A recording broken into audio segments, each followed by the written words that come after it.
Charlas de la noche. Palabras con imagen. El análisis de los acontecimientos que influyen en nuestra vida con el periodista Francisco Durán Rosillo.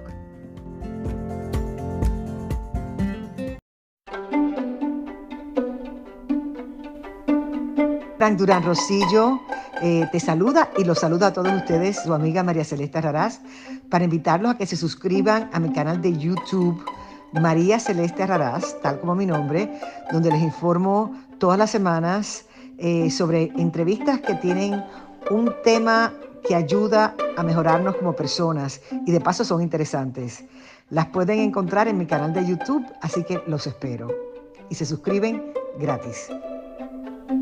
A las primeras horas, básicamente, del día de ayer, antes de que sucedieran los atentados, ya había algunas pistas y todo parece indicar que fue, sin que por favor me juzguen o me digan que me estoy adelantando, lo que llaman en inglés un inside job.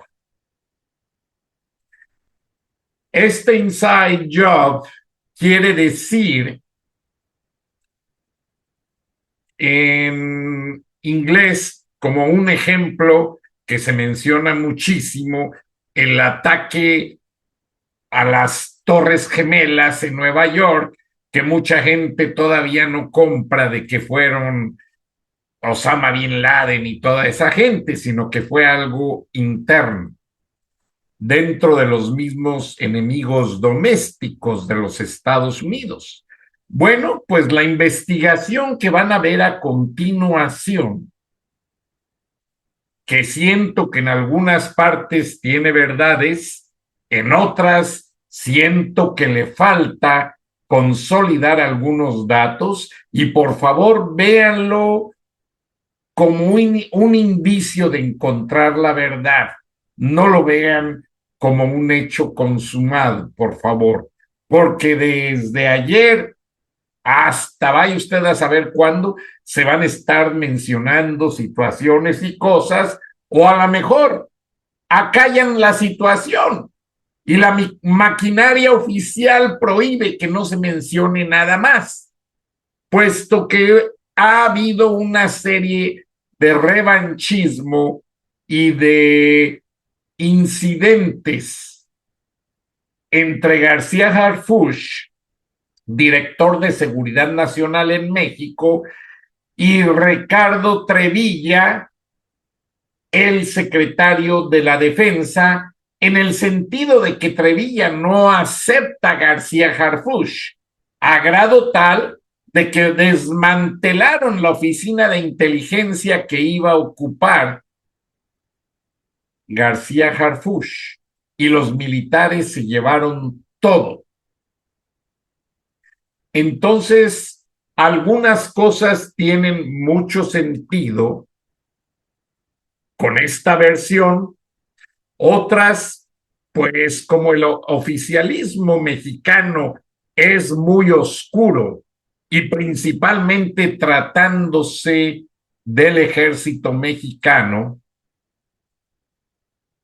nos vamos a quedar con muchas dudas. Vean el video con detenimiento y es el principio de muchas cosas. Pero lo que hice fue darme a la tarea de contactar expertos en Estados Unidos que saben que acá están ya confesando ante las autoridades federales, los líderes del cartel de Sinaloa, la familia del Chapo, Chapitos y demás, el Mayo Zambada, líderes del cartel Jalisco Nueva Generación, y todos dijeron, este no es un trabajo nuestro. Si hubiéramos sido los autores, todos hablaron por partes separadas, ya el gobierno norteamericano conoce su fingerprint, su huella digital. Todos los carteles dejan una marca de que ellos hicieron la ejecución. Y este asesinato de 2 funcionarios que ya me confirmaron que no tienen nada que ver con conocimiento de las mafias mexicanas, de los carteles con los que Morena ha amarrado navajas, pues es triste y hay que ser honestos.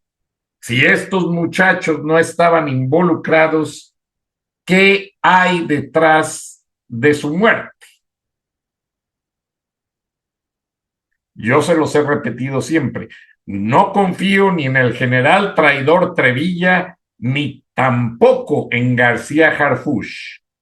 Entonces, al ser un inside job, o sea, un trabajo consumado por alguien que trabaja o para el ejército, o para García Harfuch, o para López Obrador, o para Claudia Sheinbaum, por ahí puede haber más posibilidades de aclarar el tema. Veamos el video. Gracias y estaremos informando. Buenas noches, buenos días. Nos vemos y nos escuchamos mañana. Hasta entonces, gracias. 20 de mayo de 2025, Ciudad de México. Eran las 8:13 de la mañana cuando 6 disparos rasgaron el bullicio habitual de Calzada de Tlalpan. En solo 12 segundos, Jimena Guzmán, secretaria particular de Clara Brugada, y José Muñoz, asesor clave de la campaña Muro Electoral, fueron asesinados dentro de una camioneta negra bajo el semáforo de San Simón. Lo que parecía un ataque directo y limpio pronto reveló anomalías inquietantes. Las cámaras C5 de la zona fueron desactivadas minutos antes del crimen. Una memoria USB oculta fue hallada bajo el asiento trasero, y los 3 presuntos responsables huyeron siguiendo rutas sincronizadas como si ejecutaran un guión escrito con precisión quirúrgica. El encargado de reconstruir el rompecabezas, Omar García Harfuch. Lo que descubriría después cambiaría la narrativa oficial y el futuro político de la capital. Si el sicario actuó solo, entonces ¿quién borró los registros desde el centro de mando del 5? La memoria USB fue hallada por un técnico forense a las 11:46 de la mañana del mismo 20 de mayo. Estaba camuflada dentro del recubrimiento del respaldo del asiento trasero derecho de la camioneta donde fueron ejecutados Jimena Guzmán y José Muñoz. No llevaba marcas visibles, pero contenía un archivo cifrado con el nombre Altamira 7, el mismo nombre de una finca abandonada en la sierra de Milpa Alta, vinculada en 2023 con una célula de manipulación electoral. El archivo fue enviado inmediatamente al Centro Nacional de Fusión de Inteligencia Cibernética, CENAFIC, donde en menos de 4 horas, gracias a una brecha residual de seguridad en el algoritmo 7M, se logró su descifrado parcial. Lo que revelaron los metadatos congeló el aire en la sala de análisis. 14 transferencias bancarias anónimas entre el 1 y el 17 de mayo, por montos que oscilaban entre 32,000 y 98,000 pesos. Origen: 3 lavanderías con direcciones en Iztacalco, Benito Juárez y Tláhuac, sin historial fiscal activo. Destino intermedio: una empresa de seguridad privada llamada Grupo Escudo 21, registrada a nombre de un exagente inhabilitado por la Secretaría de Seguridad Ciudadana, SSC, en 2019. Destinatario final: una cuenta personal del juez federal EDR, con sede en Iztapalapa. El juez, según registros, firmó al menos 3 órdenes de archivo para casos de vínculos políticos con redes del crimen en los últimos 2 años. Pero lo más alarmante no era el rastro financiero. En un subdirectorio oculto, bajo el nombre Punto Rojo, Harfuch descubrió lo que podría ser el verdadero detonador del doble crimen. Un solo documento de 47 líneas contenía una lista exacta de los puntos ciegos del C5 en Calzada de Tlalpan, codificados como nodos dormidos tipo B. Un croquis de cámara 2167, con indicación de apagado temporal a las 8:11 a.m., duración 3 minutos 50 segundos. Un diagrama con sello interno de una aseguradora privada, describiendo algo llamado ventana táctica. Una franja de 4 minutos, entre las 8:10 y las 8:14 donde los protocolos de intervención urbana tienen una brecha de coordinación entre SSC y CEMOVI debido a cambio de turno en el centro de monitoreo vial. En voz baja, uno de los peritos exclamó: «No fue un crimen, fue una obra de teatro milimétrica». Harfuch no tardó en convocar una reunión extraordinaria con la jefatura de gobierno y el Comité de Seguridad Metropolitana. Su análisis fue lapidario. El autor intelectual no solo conocía los movimientos de Jimena, sabía cómo y cuándo manipular los nodos de red urbana, sabía qué cámara desactivar, y sabía qué juez podía archivar lo que viniera después. En ese instante, la investigación pasó de ser un caso de ejecución puntual a convertirse en una ofensiva estructural contra la arquitectura democrática de la capital. El nombre Punto Rojo, más que un código, parecía un protocolo, un patrón operativo, y quizás una señal de que este crimen era solo una pieza de un rompecabezas más grande, más oscuro. ¿Quién tiene acceso al mapa completo del C5? ¿Quién puede controlar a distancia los nodos de vigilancia metropolitana sin dejar rastro? ¿Y por qué un archivo tan delicado estaba escondido en un vehículo civil, en manos de 2 funcionarios medios? Las respuestas empezaban a emerger, pero habrían grietas en el suelo institucional.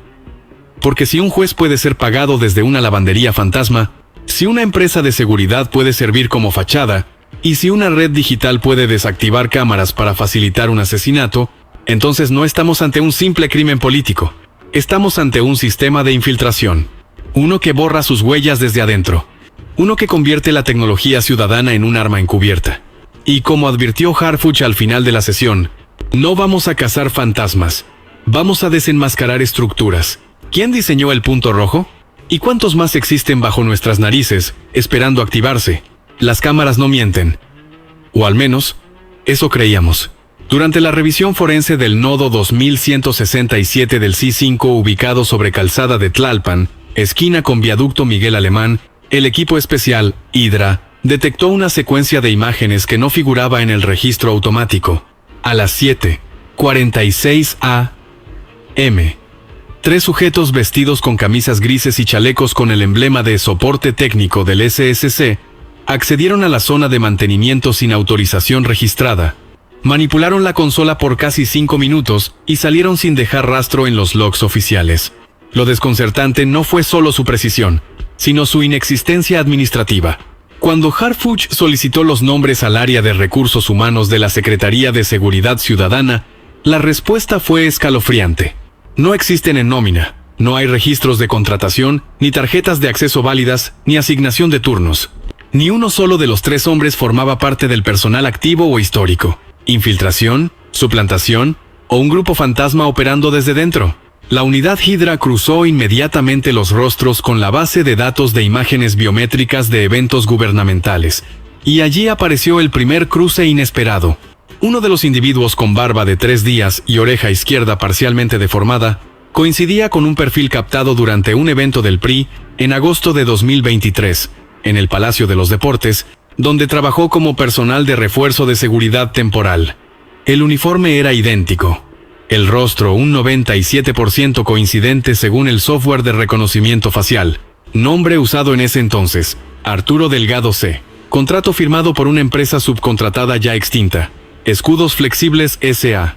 Pero había más. Uno de los otros 2 implicados usó un guante, pero dejó una huella parcial en el costado del bastidor. Al ser escaneada, el sistema la vinculó con un nombre oculto en los archivos del sistema militar mexicano, Cristóbal Yebra Moreno, alias El Técnico, graduado del Instituto Militar de Seguridad Informática en 2018, especializado en ciberdefensa. Fue considerado uno de los jóvenes talentos en simulaciones de intrusión controlada. Su expediente desapareció misteriosamente en marzo de 2022, tras una supuesta baja administrativa por problemas de conducta. Desde entonces, su nombre no volvió a aparecer. Hasta ahora. ¿Qué hacía un exmilitar experto en sistemas operando con identidad falsa dentro de uno de los centros neurálgicos de vigilancia de la Ciudad de México? La pista de los camisas grises llevó a Harfuch a una conclusión alarmante. No era un simple hackeo ni sabotaje externo. Era una operación quirúrgica desde el interior del sistema. Y esa estructura interna, cuidadosamente montada con identidades manipuladas, permisos inexistentes y contratos triangulados, parecía tener un solo propósito: desactivar la vigilancia, ejecutar el crimen y desaparecer como si nunca hubieran existido.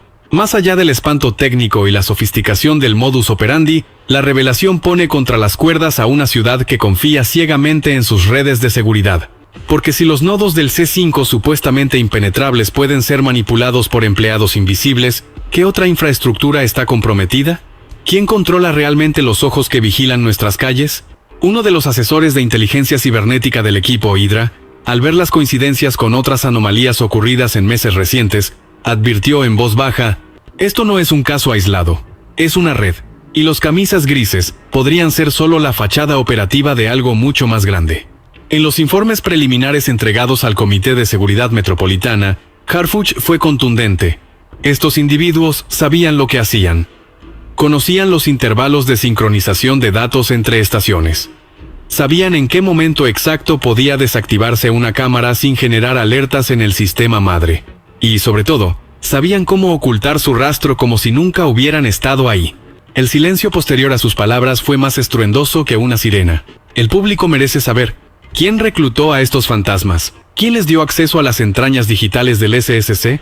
¿Y cuántos más están operando ahora mismo, dentro del sistema? La operación Tlaloc 13 apenas comienza. Y si los verdaderos saboteadores no están en los carteles, sino detrás de escritorios con credenciales que nadie se atreve a revisar, las cámaras del C5 captaron el instante de la ejecución. Pero entre el disparo final y el silencio posterior, hubo algo más. Algo invisible. A las 7:58.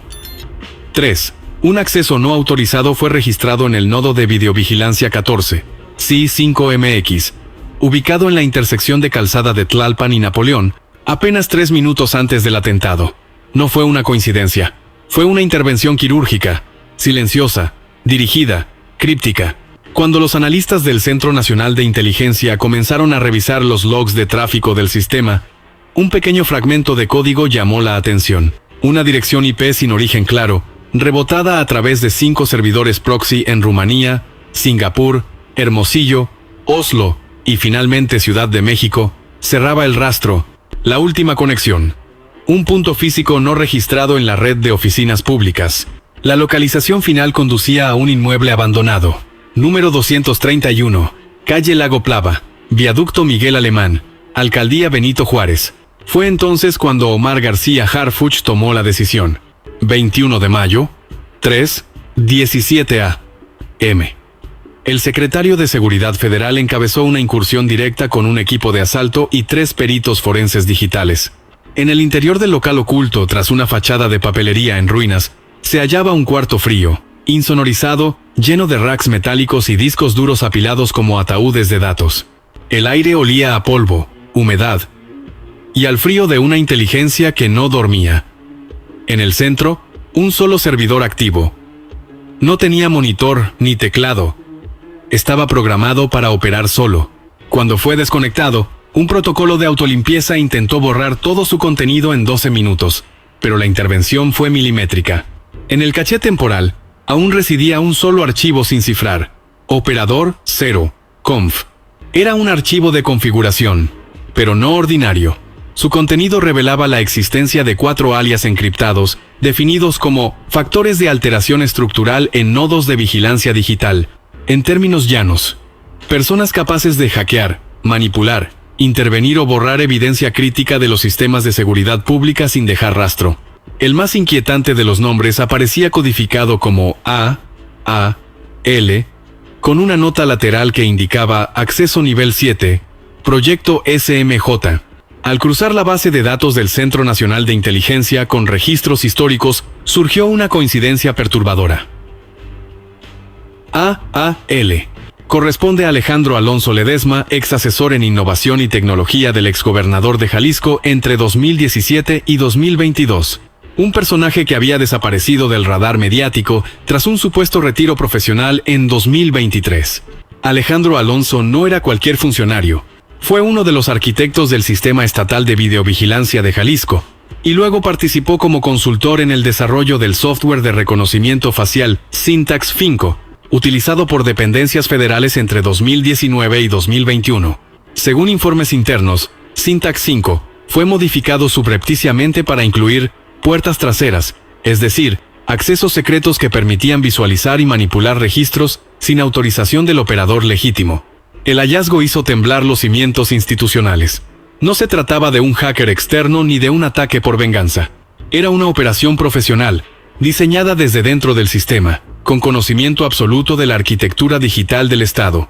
El enemigo no estaba a las afueras, estaba dentro, y sabía perfectamente qué borrar, cuándo y por qué. Durante la revisión del entorno digital, los peritos detectaron además un patrón automatizado. Cada vez que se accedía a una cámara de vigilancia cercana a oficinas de alto nivel, como la Secretaría de Gobierno de la CDMX o la Alcaldía Iztapalapa, el mismo nodo fantasma se activaba durante exactamente 2 minutos con 13 segundos. Luego, desaparecía, como un latido artificial insertado en el corazón del sistema. El silencio en la sala de análisis era total. Uno de los técnicos, visiblemente alterado, preguntó en voz baja: ¿cuántas veces hemos visto solo lo que nos han dejado ver? Y esa pregunta, flotando entre pantallas llenas de códigos y mapas de calor, rompió algo en la conciencia del equipo. Porque este descubrimiento no era solo técnico, era político, era ético, y era una advertencia. En un país donde las cámaras supuestamente protegen, ahora sabemos que pueden ser utilizadas para ejecutar, que la infraestructura digital de la ciudad puede volverse contra ella misma si cae en las manos equivocadas. Harfuch, con el expediente en la mano, comprendió que Operador Cero no era una anomalía, era un operador invisible. Parte de un engranaje que conecta crimen organizado con tecnología institucional. El hecho de que un ex asesor de un gobernador vinculado a múltiples escándalos ahora aparezca como pieza clave en un crimen político de alto perfil, dibuja una nueva cartografía del poder en México. Ya no se trata de narcos armados en la sierra, sino de tecnócratas con acceso root al alma digital del país.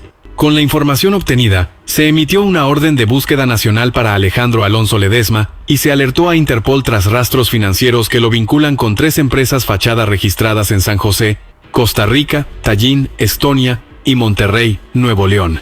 Estas compañías, según datos cruzados con la UIF, recibieron más de $8.2 millones entre 2022 y 2024 por servicios tecnológicos. La operación Tlaloc 13 ya no era solo una investigación por homicidio, era la apertura de una caja negra, una donde convergen crimen, código, política y poder. Porque si alguien puede desactivar las cámaras antes de un asesinato, alterar registros y desaparecer bajo el amparo de estructuras legales, entonces no estamos ante un fallo del sistema. Estamos ante un sistema fallado, infiltrado y programado para el silencio. La pregunta ya no es quién disparó, la pregunta es ¿quién le enseñó al sistema a mirar hacia otro lado? Y quizás esa respuesta aún esté oculta entre los bytes dormidos de un servidor olvidado en alguna oficina vacía. Pero Harfuch ya ha iniciado la persecución, y esta vez la cacería no será en la sierra, será en los circuitos. A las 7:59, 8 del 20 de mayo de 2025, exactamente 47 segundos antes de que el sicario disparara contra Ximena Guzmán y José Muñoz, una figura aparece en el encuadre lateral, captado por una cámara auxiliar C5 no oficial, instalada en un comercio cercano de la calzada de Tlalpan. La imagen es borrosa, los colores deslavados por la luz matinal. Pero hay un detalle imposible de ignorar. Un hombre de traje oscuro, gafas polarizadas, se detiene junto a una parada de autobús y realiza un gesto aparentemente insignificante. Se ajusta el puño de la manga 3 veces. No una, ni 2. 3 veces. De forma metódica, como una señal. El análisis cinemático reveló que ese movimiento coincidía, al segundo, con la llegada de la motocicleta usada en el ataque y con el desplazamiento del tirador hacia el vehículo. Fue una coreografía perfecta. Un patrón que se repitió en otros casos documentados de asesinatos políticos selectivos en Colombia y Georgia, donde se usaron señales físicas discretas para marcar la ejecución de objetivos. A petición directa de Harfuch, se recurrió al software de reconocimiento facial del sistema Iris Vantage, desarrollado en cooperación con el Instituto Nacional de Ciencias Forenses. El algoritmo comparó la silueta y microexpresiones con una base de datos de más de 6 millones de rostros registrados en cámaras públicas y privadas del país. Resultado: una coincidencia del 97,6% con Luis Ignacio Barrera Ramírez, ex jefe del área de estrategia digital del bloque PAN, PRI, quien hasta diciembre de 2024 operaba directamente desde una oficina satélite en la Colonia del Valle.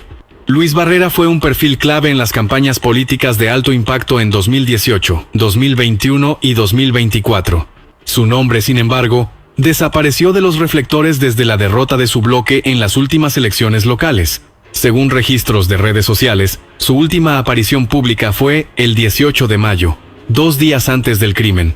Desde entonces, silencio absoluto. Su cuenta de X, antes Twitter, desactivada. Su número telefónico, fuera de servicio. Su última ubicación, GPS, una torre de oficinas en Santa Fe. Luego, nada. Pero había algo más. Al ampliar el metraje en ultra resolución y aplicar filtros térmicos al video, los peritos detectaron que Barrera no estaba solo. A 2 metros detrás de él, parcialmente cubierto por un poste, se identificó a un segundo individuo portando una carpeta azul. El patrón de comportamiento indica que se trataba de un observador táctico, cuya función habría sido verificar visualmente la ejecución del objetivo y confirmar el cumplimiento del gesto. La presencia de estos 2 elementos externos, no involucrados directamente en el ataque físico pero sincronizados con el momento, revela una estructura de comando intermedia, propia de operaciones encubiertas de inteligencia o crimen político sofisticado. A nivel legal, esto modifica por completo la tipificación del caso. Ya no se trata de un asesinato ejecutado por sicarios, sino de una operación planificada con mando y control externo, en el que el gesto corporal se convierte en una orden codificada. El descubrimiento del gesto quebró emocionalmente al equipo de análisis. No por su complejidad técnica, sino por su frialdad. En menos de 5 segundos, un movimiento tan humano, tan cotidiano ajustarse una manga, se volvió símbolo de muerte. Una orden disfrazada de gesto inocente. Un lenguaje clandestino entre quienes juegan al ajedrez con la vida de otros. Y si esto fue una señal, ¿cuántas más se han hecho sin que nos demos cuenta? ¿Cuántas veces un guiño, una llamada perdida, un código de vestimenta han marcado la línea entre la vida y el asesinato institucional? La investigación ahora se centra en localizar a Barrera. Una orden de búsqueda internacional ha sido emitida por Interpol. El edificio donde trabajaba en Del Valle fue vaciado hace 48 horas. Solo se encontró una tarjeta de presentación quemada parcialmente, con una sola palabra legible: Avalon. ¿Es Luis Barrera solo un peón?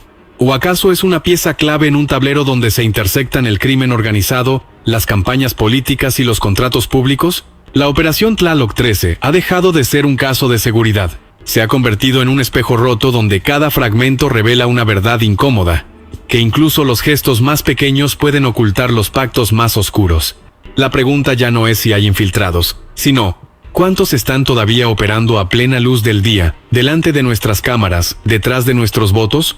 El impacto de las balas fue mortal. El parabrisas estalló en 1000 fragmentos. El sonido de la muerte quedó grabado en la memoria digital del C5. Pero entre los restos del cristal, esa constelación rota sobre el tablero de la camioneta negra de Jimena Guzmán, los peritos forenses encontraron algo que no coincidía con la narrativa oficial. Bajo la luz ultravioleta, disperso sobre el borde inferior de la ventana del conductor, apareció polvo de plomo, de un calibre diferente.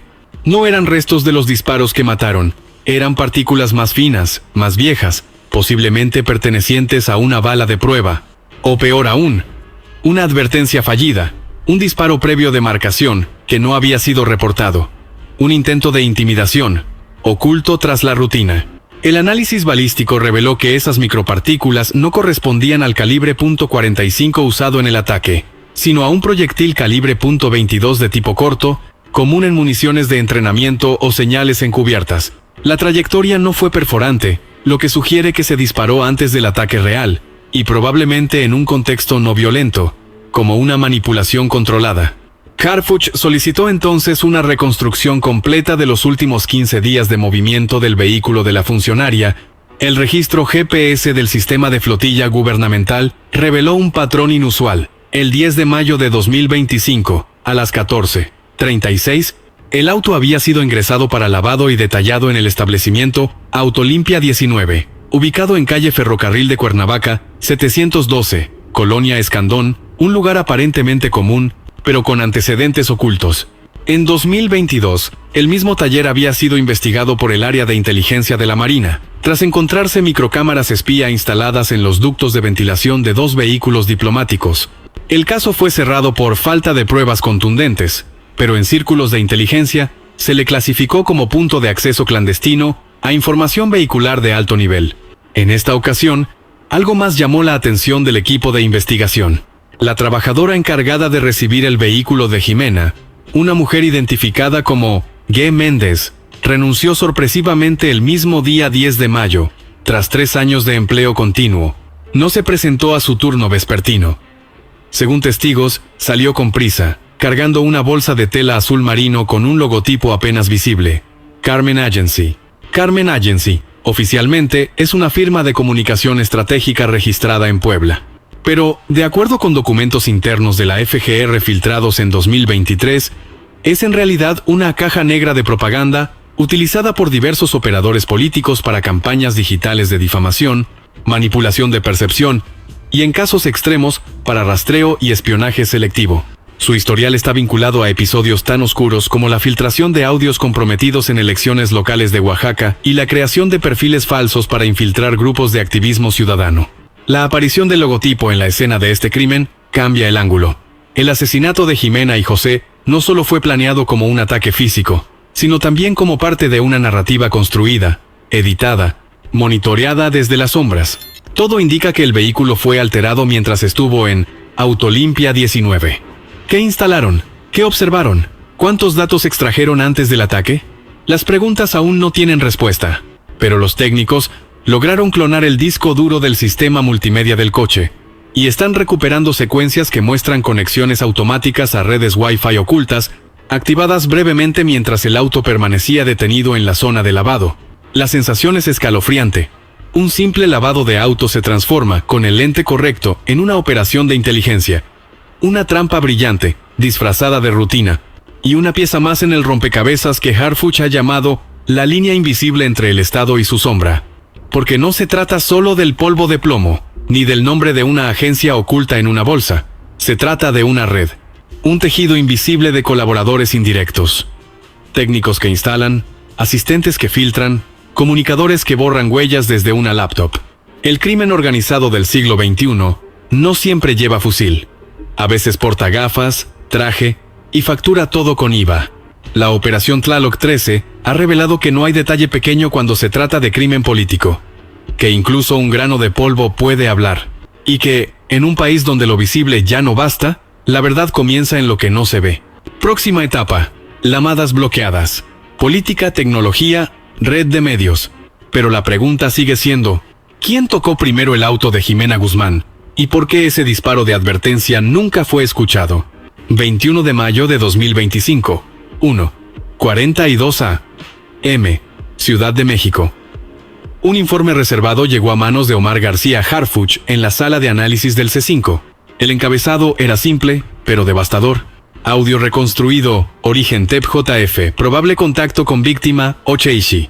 Dentro del archivo, un mensaje de voz interceptado, recuperado desde la unidad de respaldo del sistema de comunicación interna de Jimena Guzmán. El audio estaba distorsionado, pero una frase atravesó el ruido como un cuchillo. Tienes que borrar el 6, si no, el 13 va a explotar. Silencio.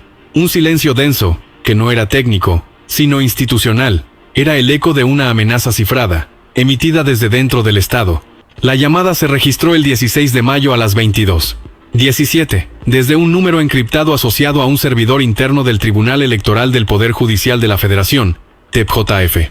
No fue una llamada común. El número estaba clasificado como vía restringida electoral, reservado exclusivamente para coordinación entre áreas de seguridad informática durante procesos de conteo y transmisión preliminar de votos. ¿Por qué alguien usaría esa red para hablar con la secretaria particular de Clara Brugada? ¿Y qué significaba el 6? ¿Una cámara? ¿Un archivo? ¿Una persona? ¿Y el 13? ¿El día de la elección? ¿El nombre de la operación de Harfuch? ¿O una cuenta regresiva? La frase no era improvisada, era táctica.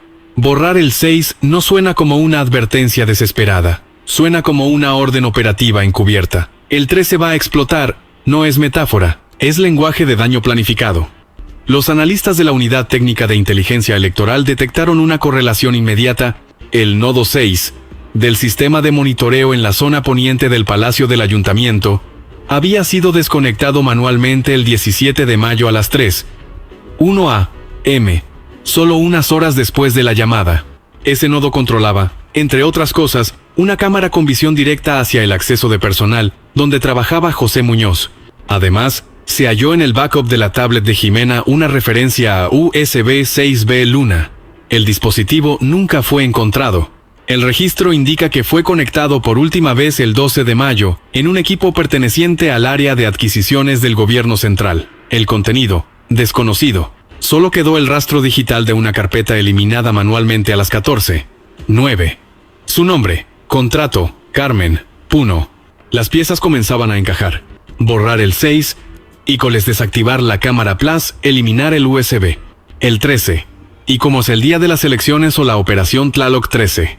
Una amenaza articulada, lanzada desde adentro, entrelazando el sistema electoral, la infraestructura tecnológica y los comandos operativos. Cuando Harfuch leyó la transcripción completa, no dijo una palabra. Solo cerró el expediente y exhaló hondo. Están usando las estructuras democráticas para silenciarlas desde adentro. Fue lo único que murmuró. El caso Jimena.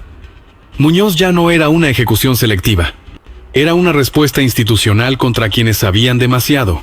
Una red de silencios, permisos ocultos y servidores que hablan solo cuando el sistema colapsa. Y ahora sabemos algo más peligroso aún. No se mata solo con balas. También se mata con archivos eliminados, nodos apagados, voces distorsionadas. La operación Tlaloc 13 ha cruzado el umbral. Ya no se trata de un crimen.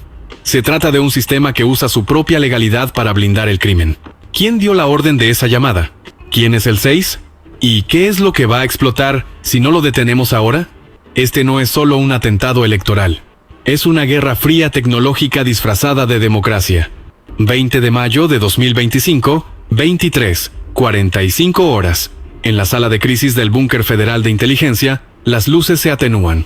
Frente a una pantalla de 72 pulgadas, Omar García Harfuch traza con un marcador rojo la estructura del rompecabezas que lleva días armando. Una figura dividida en 3 niveles, como un diagrama quirúrgico del crimen político moderno. Arriba, ordena. En el medio, facilita. Abajo, ejecuta. No es un organigrama oficial. Es un mapa de poder paralelo, donde la democracia queda en manos de estructuras que no se eligen por voto, sino por conveniencia, chantaje o miedo. Primer nivel, ordena. En la cúspide, Harfuch sitúa a 2 figuras políticas no identificadas aún, pero vinculadas directamente al uso de canales restringidos del TEP-JF. Uno de ellos, según las triangulaciones telefónicas, estuvo en contacto directo con Jimena Guzmán una semana antes del asesinato. No dejaron rastro financiero, pero sí digital. Una conversación encriptada y una orden. Borrar el 6. Ellos no aprietan el gatillo, pero deciden quién debe desaparecer para mantener el equilibrio del sistema. Segundo nivel. Facilita. En el centro del diagrama, un bloque azul claro representa a los operadores financieros. Aquí aparecen nombres vinculados a empresas fachada con domicilio en Polanco, Guadalajara y una firma en Panamá. Estas entidades, bajo análisis de la UIF, movieron más de 11.3 millones de pesos en los últimos 3 meses hacia contratos de consultoría estratégica y reingeniería digital. Uno de los depósitos más recientes fue interceptado en una cuenta a nombre de una ex empleada de la agencia Carmen, ahora fugitiva. Ellos no matan, pero pagan, justifican y lavan los rastros. Tercer nivel. Ejecuta. Abajo, en color rojo, está el brazo armado. Aquí están los operadores tácticos. Los que caminan, se acercan al vehículo, ajustan la manga y disparan. El nombre que ya conocemos. Luis Barrera, exdirector de campañas digitales del bloque PAN-PRI, ahora desaparecido. Y junto a él, 3 alias aún en análisis. El Flaco del Metro, Sombra 13 y Alazán. Estos son los engranajes que ejecutan la violencia que otros planifican y financian. Cuando el mapa se completa, Harfuch lo contempla durante largos segundos. Es un espejo. Y lo que devuelve no es reflejo de justicia, sino de complicidad institucional. No se trata de un cártel aislado. Es un sistema híbrido, político, financiero, operativo. Un modelo de crimen estructurado que opera desde oficinas limpias, con Wi-Fi corporativo, lenguaje técnico y acceso directo a los mecanismos del Estado. Sobre la pizarra, en letras rojas, Harfuch escribe 3 palabras clave. Deciden, conectan, ejecutan. Y debajo, en mayúsculas negras, subraya una sola frase. Faltan 2 nombres. Y están más cerca de lo que parece. Lo que este diagrama revela no es solo la ingeniería de un crimen. Es la radiografía de un país donde las instituciones conviven peligrosamente con operadores ocultos, donde lo político, lo tecnológico y lo violento se funden en una sola ecuación. Y lo más perturbador no es lo que falta descubrir, es lo que ya sabíamos, pero nadie se atrevía a poner sobre la mesa, que en México, los crímenes más complejos no se cometen en callejones, sino en juntas cerradas, respaldados por pantallas, abogados y contratos bien redactados. La Operación Tlaloc 13 ha alcanzado una etapa que deja claro: el crimen organizado del siglo XXI ya no necesita sicarios visibles. Necesita arquitectos, programadores, consultores, y a veces solo un silencio estratégico desde una institución clave. Ahora, la cuenta regresiva no depende de balas. Depende de cuántos nombres más saldrán a la luz. Y cuántos otros aún están sentados en el poder, mientras observan este mismo mapa en silencio.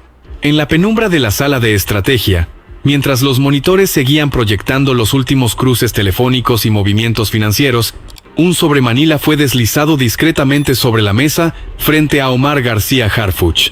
Sin remitente, sin marcas oficiales, solo el peso inquietante de un mensaje silencioso. Dentro, una sola fotografía.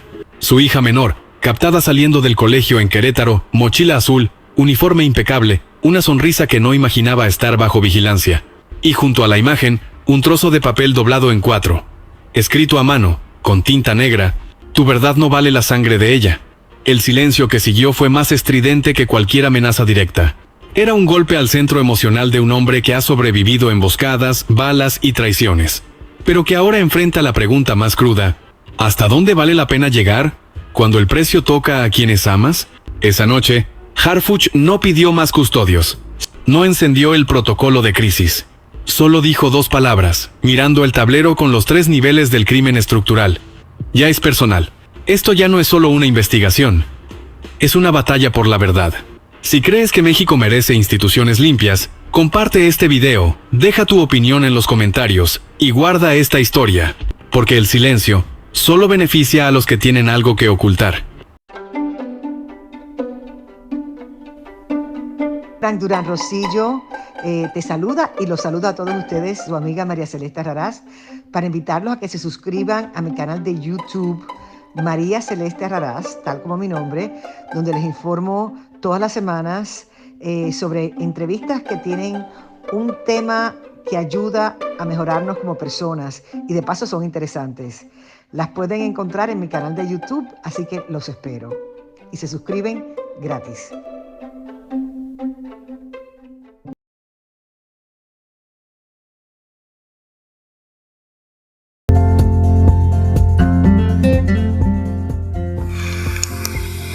Escuchaste el análisis de la noticia, transparente como el agua, con el periodista Francisco Durán Rosillo.